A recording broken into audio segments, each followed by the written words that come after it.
Hi, everybody. This is your friend and host for Life and Finances with Sacrifice and Service, Anthony Burrows. Life, every aspect of it has a financial side to it, which is normally considered by many to be the most important side. So today I want to talk about cancer and its devastating effect on us here in the Bahamas. Now, in the year 2018, there were 17 million new cases of cancer. During that same year, there were 9.5 million deaths due to cancer. Now, the following year, 2019, there were 27.5 million new cases of cancer and 16.3 million deaths due to cancer. And you know what? Cancer is the second leading cause of death worldwide, next to heart disease. Now, number one, let's look at some of the known factors for cancer. The number one factor for cancer is smoking. And Bahamians aren't that big of smokers. I guess a lot of people smoke dope, but more people smoke dope than cigarettes. But anyhow, Bahamians are not the massive amount of smokers. So you find that lung cancer isn't that prevalent in the Bahamas, but it's here nonetheless. So one of the known factors, smoking. Then, of course, an unhealthy diet. And our diet, when you really look at it, plate loaded down with carbohydrates, almost no vegetable, and then stock up with protein. No fiber in there, no nutrients and trace minerals. Yeah, that puts us at a disadvantage. Then, of course, physical inactivity. And you know where that come in. So we jump in the automobile/car if you're just going to ride around the corner. So you're looking at smoking, the unhealthy diet, physical inactivity. And then thing is, life is a double-edged sword. In some instances, progress is killing us. Take, for instance, women today are better educated, getting better jobs, and having more career opportunities because they do what? They choose to give birth to children later in life or choose to have fewer or none at all. As a result, it is one of the indicators and one of the factors that impact women in terms of cancer. Then there's alcohol consumption. Well, we're massive on the scale for that. And the thing is, no wonder people consume a lot of liquor in the Bahamas, because you got 3 bottles of beer for $5.50, cheaper than a plate of food. The average plate of food starts at around $10 to $12. So alcohol consumption. Then you have the Western lifestyle, and that's the lifestyle that we live here, which is a pattern of the American lifestyle, which is a pattern really of the European, which started with the, far as they're concerned, with the Romans and the Greeks. But really and truly, it's a lifestyle that was adopted and adapted from the Egyptians. But that's another story. Then we have urbanization. And in urbanization, you have vehicles everywhere. So we have additional pollution that's out there, even though fortunately we have the ocean nearby to take a lot of it away. But the way some of our areas are designed, the pollution from vehicles stay trapped in the areas. So you have that. Then you have the crowded living spaces. Take, for instance, in 2010, the census, based on the census that was done, New Providence, which is only 24 by 7, had a population of 246,329 people. Then 2016 census showed that we have 274,400 persons living in an 80 square mile space, which is 3,430 persons for every square mile. That is serious. Now, that's not like as if you're in Tokyo or in New York, but it's still congested for us as a people. And the thing is, 70% of deaths that happen with cancer around the world are in countries of low income. Of course, tobacco accounts for 22% of those deaths. Now, the HPV, or the human papilloma virus, causes about 25% of the cancer deaths, and which is the origins is of a sexual nature, young girls having sex too young, and this is why I am against 16 being the age of consent. And yeah, you can check one of my YouTube videos talking about the age of consent. And the thing is now, cancer is a drastic economic impact on the world in that it is a $1.6 trillion economic business in the United States. So when you tally up all the world together, you're probably looking at $6 trillion just being spent on cancer. And that brings to my mind when someone said to me this week, "Hey, Mr. Burrows, haven't you ever thought about it? Here it is, in 9 months, we have the vaccine for COVID-19, but over 50 years, we can't come up with a cure for cancer. Do you think there's something wrong there?" Well, I figure the person may be a conspiracy theorist, but you know what? I think they have a point. Because when people have a cash cow, nobody want to put that cow out to pasture. They want to be able to drink milk until the other set of cows come home to roost. Now let's look at some further data. Number 2, let's go back to data. 1 in 5 countries collect cancer data, which then helps to drive their health policy. And this is why I am so ticked off when I look at the Department of Statistics. We do not have the appetite and the desire to collect data and build a proper department. You can imagine a whole government ministry or department, whatever you want to call it, probably with a $3 or $4 million budget. I mean, come on, that is a joke. So they can't provide information that drives a nation development and grow a nation. So they greatly under budget, they undermine, and then of course there's the lack of will for data mining and compilation. See, cancer now is the generic term. Of course, malignant tumors, neoplasms. See, the defining feature of cancer is this. First thing, it's a rapid creation of abnormal cells. It invades your body. Then it spreads to all the different organs, and that's what they call metastasizing. That's when it spreads all about in the body. And I know sometimes when I used to be a health inspector, and you do meat inspection after they will have killed an animal, be it a goat, sheep, cow, whatever, and used to find it mostly in the pigs. And you'll find that all of the organs, the lungs, the intestines, everything, just form like a big clump. And that's cancer in there. It wasn't common among the pigs, but I never found it in the cows and the sheep and the other animals, but it was prevalent in the pigs. From here, probably 1 in maybe 100 you would come across that in the pigs. Yeah, 1 in 100 or maybe 1 in a couple of hundred. Now, the most common cancers worldwide are: number 1, lung cancer. You got 2.1 million on average. Breast cancer, also 2.1 million cases. Colorectal cancer, that's in the stomach and all of it goes down, of course, coming down to the hip area.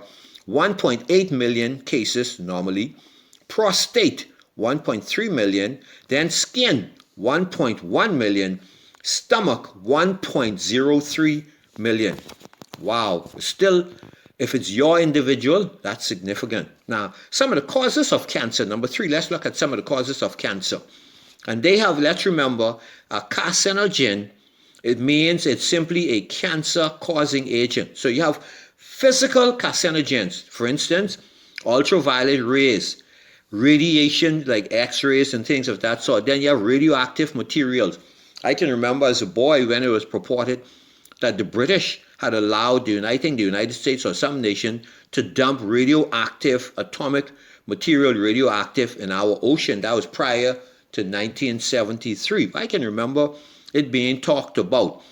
Talking about ultraviolet rays, I heard someone speculate further on ultraviolet rays, which in this instance would have been used in something else.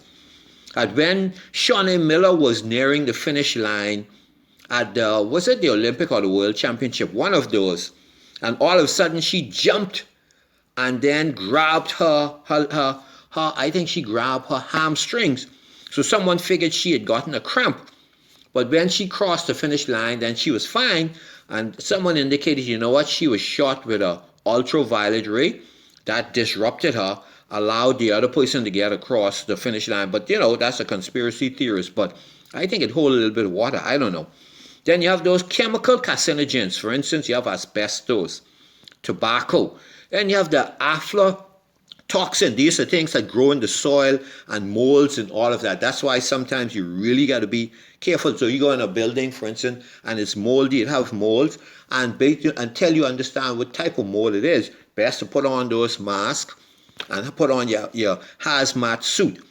Then we have arsenic in drinking water, and that's usually in those countries that are heavily industrialized, and they have heavy agricultural existence. Like I sometimes when you're in Florida, and if you go through the Everglades area and you come to backway parts of Orlando and probably Fort Lauderdale and continue on backwards area straight on up to Georgia, you'll see a lot of sugar cane and what else you got? Tangerines and different farming. And then you see these large bodies of water where they're nearby. So those pesticides, herbicides, and chemicals make their way into the bodies of water, which then, and all the waters on this planet are interconnected. And as it moves throughout, then it becomes used up in the drinking system for water and all of that. And even though it's treated, but many treatment cannot take out some of the cancer-causing agents. Then we have urban pollution. And we are talking about, when I think about it, when I used to be a health inspector, here we go again, I used to do pollution sampling. And I remember sometimes in the Bay Street area, I would take a sample, especially when all the jitneys were around in the middle of the day. Man, the pollution level, I can't remember, but it was very high. Same thing when I used to go to Clifton Pier, it was very high. Then I remember the Hawksbill Creek area, or I can't remember the area where Barco and all those were in Freeport, same thing. Then you have those risky occupations, which are like being a painter, being a mechanic, a radiologist. These things, those professions, carry with them a lot of risk. Now, it's believed, though, of course, that 30 to 50% of all cancers are preventable. And the thing is, early detection, they says, extends life. So doing your PSA, that's for the man. The mammogram for you ladies, regular doctor visits, those are the things that can save and extend our lives. So doing your annual physical now, of course you got to be selective in choosing a doctor. Go with someone, maybe a family member, a good friend, have been going to for years, and a person who showed themselves to not only just be nice, you know. A lot of people say, oh, my doctor nice, or she pretty, or he handsome, and that's enough for them. No. Is this doctor someone who thinks for himself? Seemed to be a visionary person in terms of staying up with the latest, but at the same time has this approach, which is, hey, not just out here to just throw you a bunch of medicine and things of that sort, but take different avenues in terms of bringing healing and all of that. So, and you have to remember, just how you have lousy mechanics, a lousy carpenter, a lousy lawyer, a lousy politician, you got lousy doctors too. So you got to be selective. Now, let's look at the fourth item, the direct medical cost for cancer in the Bahamas. If you go to one of the private ward or the private hospitals or whatever you hear in the Bahamas, you're looking at anywhere from $8,000 to $12,000. That's just for a 3-night stay. That's for 3 nights now. You're staying for 3 nights or less. $8,000 to $12,000. The surgery, you're looking at $17,000. That's for the surgeon.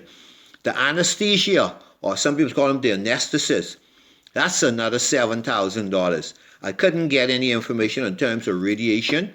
That wasn't available. But chemotherapy, you're looking at anywhere from $2,500 to $12,000. Of course, depending on the amount of sessions that you need. Then you have the ports insulation that has to go in. That's the port that they put in, usually under the skin, usually somewhere near the chest or under the wrist somewhere, depending on what kind of chemo you need. And that's anywhere from $500 to $1,000. Then you have physiotherapy to help you with the recovery. That's another $4,800, $4,800. Then the overall cost on average in the Bahamas, you're looking at $50,000 to $70,000. Now, if you are thinking that's if you go private, now the public system comes down to, first of all, space and availability and where in the line you fit. So that's some of the things you have to look at. So the private system, of course, have its benefits if you have insurance and all of that. See, now, if you're going now, the dollar cost in the U.S. for cancer annually is $124.5 $100.5 billion in 2010. Of course, in 2020, it was $157.8 billion, and the U.S. has a population of 328 million, right, in 2020. But I always think of the U.S. population as closer to 400 million when you add in all the different people. That's probably undocumented. Now, the dollar cost in 2005 in Canada as a nation is 2.9 billion. And then also when you look at in 2012 was 4.4 billion, and Canada has a population of 37.6 million. And the thing is, Canada, the citizens don't eat that much because they have a nationalized medical plan.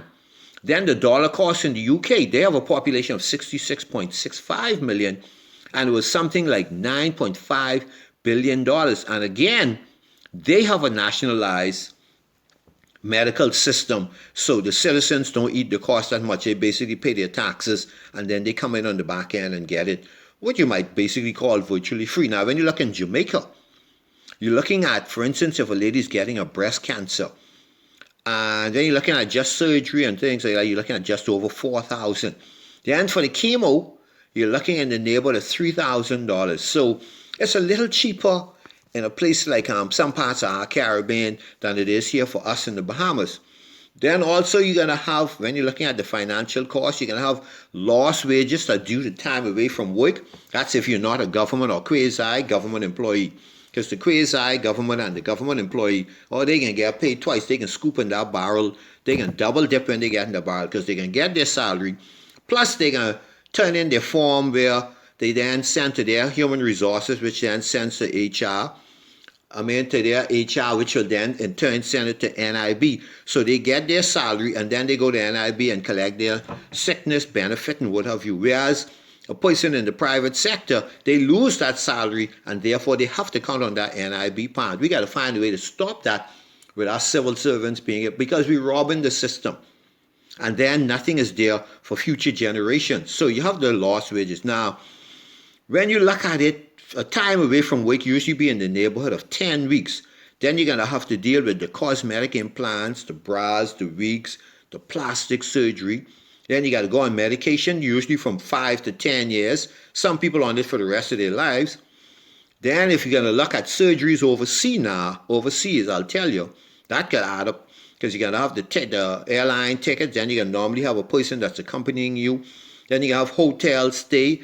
And then from the hotel, you're going to stay in the hospital. Then you have transportation costs. And of course, your traveling companion, like I stated earlier. Then your surgery and your extended time after surgery for your treatment to take the chemo and the radiation and all of those if needed. I'll tell you something about going overseas. Now, I went with my brother one time. And we went to the Cleveland Clinic, and he was in a situation, he was in and out of the hospital. They just couldn't figure out what was wrong, right? Go on to the Cleveland Clinic, and they run all these tests and what have you.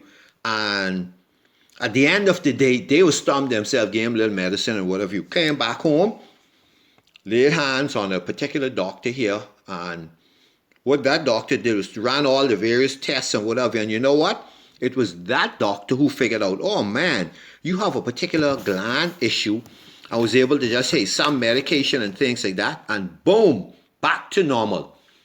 See, because you get on the plane, don't think that because you cross the ocean, it's better. Now, last week I did something called It's Better in the Bahamas. Maybe you can listen to that if you want to. Yes, of course, you have situations where they may have certain equipment that might equip them to do a little more, but I'll give you a story with that. I remember a really good friend of mine, he was like 78 at the time, and he and I were having conversation, and he was just battling, losing weight, having all kinds of issues. And I said, hey, I did a colonoscopy at this particular doctor. Why don't you go and see him? One visit to that doctor was like, oh my goodness, pancreatic cancer. But the doctor indicated, I don't have that equipment to do that surgery. And then he jumped on the plane, went to Emory University. Now, he had a nice savings, but of course, when you're 78 and you're on your pension, you're not going to have one of those nice medical insurance. So therefore, he probably exasperated and used out totally $100,000 worth of savings, came back home after 6 weeks, 6, 8 weeks, he started whatever again, start to feel bad, and it started to get worse. And of course, now money gone, so Emory ain't checking for you. And then behold, doctors here was able to work with him for a while until eventually he did die.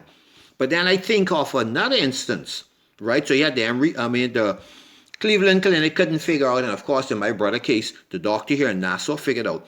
There was another Bahamian lady, jumped on the plane, also went to the Cleveland Clinic, and she knew she had cancer.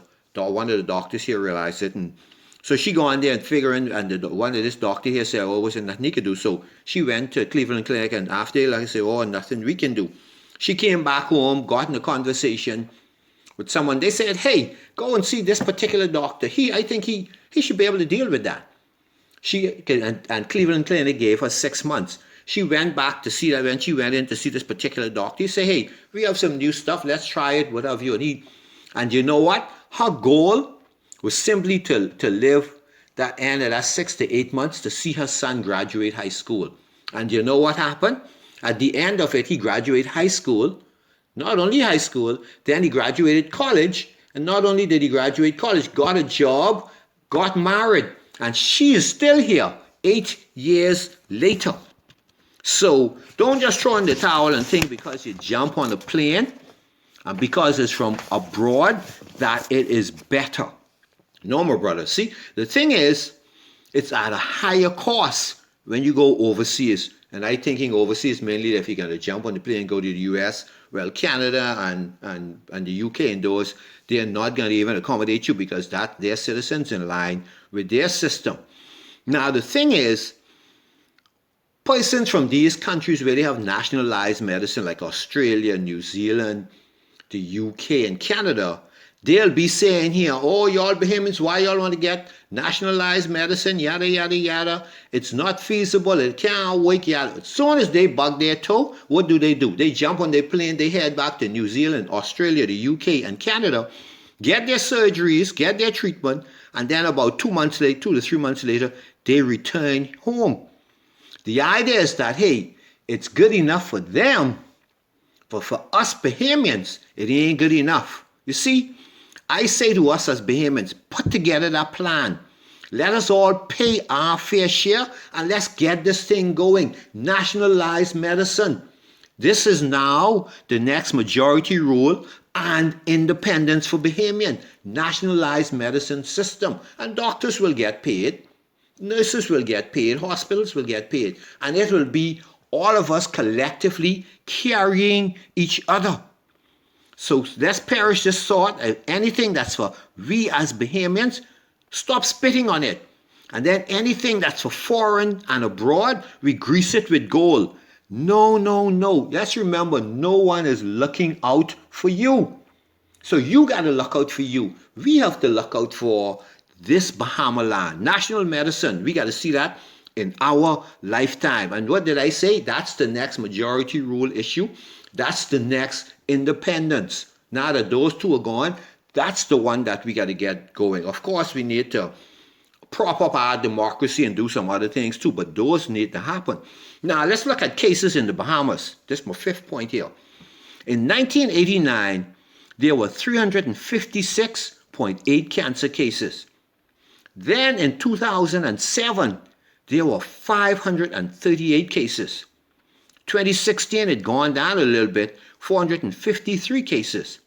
And on average, every year, we have between 3 to 500 new cases. And when I said cases, I meant new cases. So that's a lot of Bahamians every year. Now, the new cases among women, 48% are with breast cancer. And the majority of these individuals are under the age of 50. Now, in the United States, the average age for persons being diagnosed with cancer is between 42 and 62. Then when you look at in terms of treatment that people take, this is point number 6.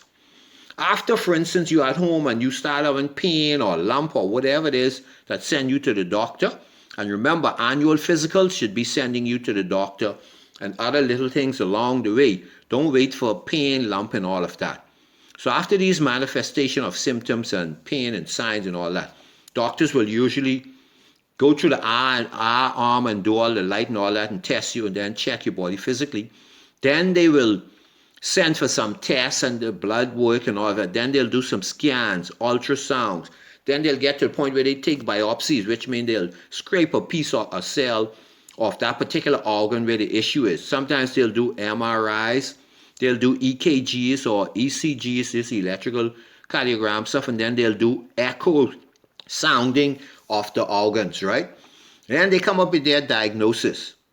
Then they'll get afterwards, after they determine, oh boy, this guy got cancer, then they'll do a test again to see what type and how far along, whether stage 1, 2, 3, or 4. Then you're going to go into treatment. Now that's maybe the surgery.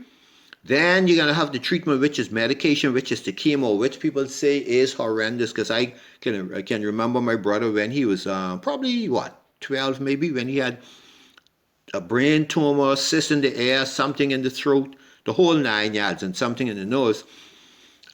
He got radiation, of course. Fortunately, he is probably, 58 now, which really and truly, he wasn't expected to see his 13th birthday. But God is good. But I wouldn't talk about the side effects of radiation that he's still having to this day. But, so you have your chemo, radiation, surgery. Sometimes you have a combination of all. And when they have that port that I spoke about, that they'll stick either in the wrist or in the chest area, and that has to be flushed like every 6 weeks. And then after, you have to follow up the course of treatment, which some will say come every 3 months. Some will, it'll be 3 months, 6 months, 9 months, 12 months. Usually you go 4 or 5 times a year to say, okay, and then you do that for probably 2 or 3 years, and then they'll say, okay, you're free to go. You no longer have that. But the thing is, in our society, cancer still has a stigma attached to it. So people tend to have it and stay quiet. But there is very likely not a single family in this Bahamas that has not been touched by cancer. And as a nation, we are losing parents, we are losing children, we are losing our hope, and in future generations, sometimes the persons that it take. So, let's do our part when we look at some of those causes, and let's get active as best as possible. Now, I'll say this. Always remember that Jesus is aware of you and every need you have. And so all I say is stop and pause. Become aware of his presence. Consider turning your life or surrendering your life, however you want to say, over to Jesus. And you know what? He'll take care of you. So until next time, may the God of heaven and his Son, the Christ, bless and prosper you.